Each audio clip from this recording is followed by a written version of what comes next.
Dear Pixie, you asked us, is a person's physical appearance a reflection of the soul? This is indeed the case, yet is somewhat difficult to explain. A person's physical appearance is biologically determined by their DNA. Their DNA not only contains genetic information from both sets of biological parents, but also contains energy memory from all other previous incarnations, future incarnations, and true origins of the soul. These, therefore, are also reflected in the physical appearance. Why do some souls achieve enlightenment much faster than others? This depends on many factors. Some souls have incarnated here in human form that originally existed in a higher density field. These humans have the ability for profound and accelerated learning leading to enlightenment. Another factor in this will be the individual's ability to wake up and remember who they are in their truest form. Despite many triggers to the cellular memory, there are many humans who do not wake up. True enlightenment is not possible until the waking up process has been achieved and the triggers to cellular memory have been recognized. Other souls get stuck in a state of vibratory stagnation. An acute case of constant fear bombardment, excesses in certain mind-altering substances, or certain addictions can create this vibratory stagnation, causing the individual to repeat behaviors over and over again, attracting the same karma over and over again, with no growth taking place. Enlightenment would not be possible until the individual has broken free of the stagnatory state and has started moving forward in a path of growth again. Paradoxically, the very triggers that lead one into vibratory stagnation can often be the same triggers that awaken cellular memories and thus release the individual into a path of enlightenment. Each being has their own choice to make as to whether they take an enlightened path. Despite help from the higher self aspect, free will is always granted. Do all souls require similar earthly experiences to ascend?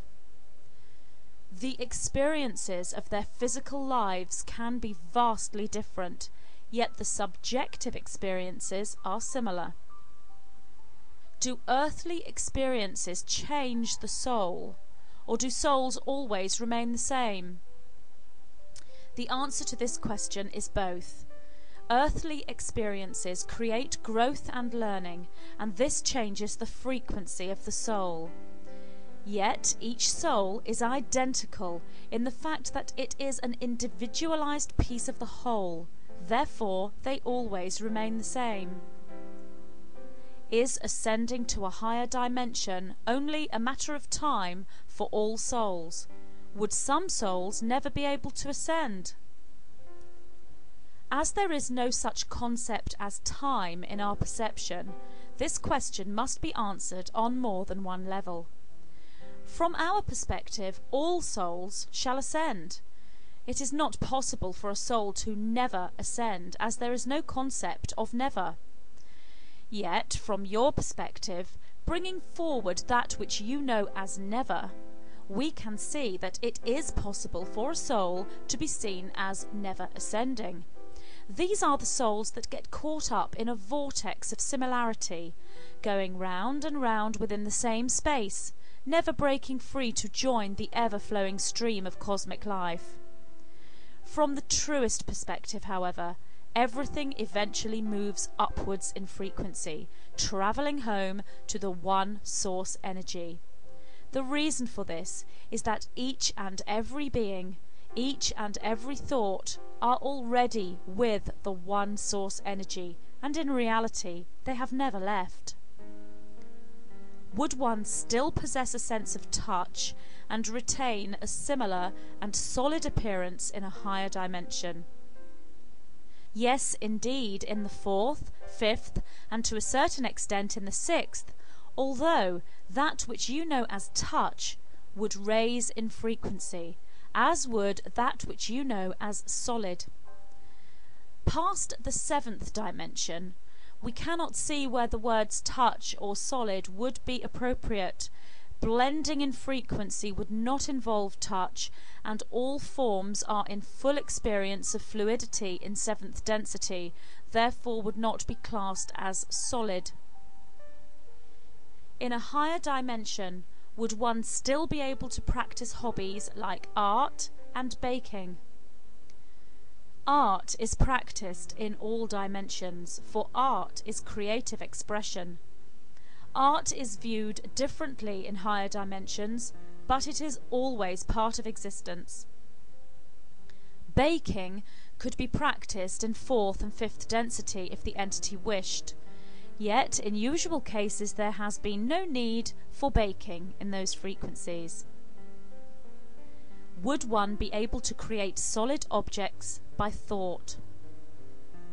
This would be difficult in fourth density, but not impossible.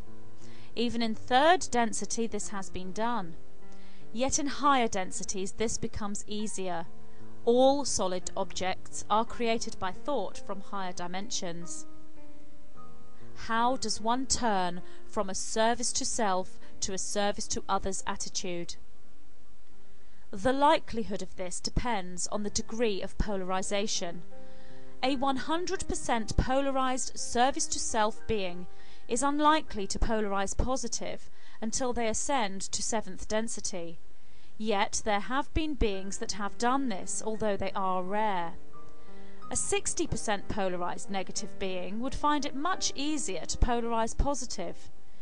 How one does this is to cease operating from a need for control and power over others and move into service to others.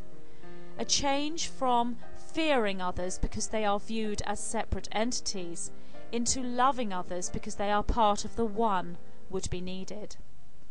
There are those on your planet now that are moving from the negative polarization into the positive. These are mostly those humans who have had a fairly equal amount of polarization to both polarities. The game of ascension depends on choosing one's polarization. Would I be able to find the people that I love in a higher dimension? If one is speaking of a polarized positive dimension, then the answer would be a resounding yes. For there shall be love in these higher dimensions for all beings, therefore every being will be a person you love. If, however, by this question you mean love to be that special love you have for friends, family and partners, well, the answer to that would also be a definite yes. Why do I feel instant and strong connections in consciousness to some people? These are the individuals from your soul grouping. They vibrate on the same frequency as you, and they embody similar consciousness levels. The stronger this feeling is, the more significant that person is to be in your life. The meeting with that person will have been laid out in your incarnate blueprint, meaning it is destiny or fate that brought you together. We are the white-winged collective consciousness of 9.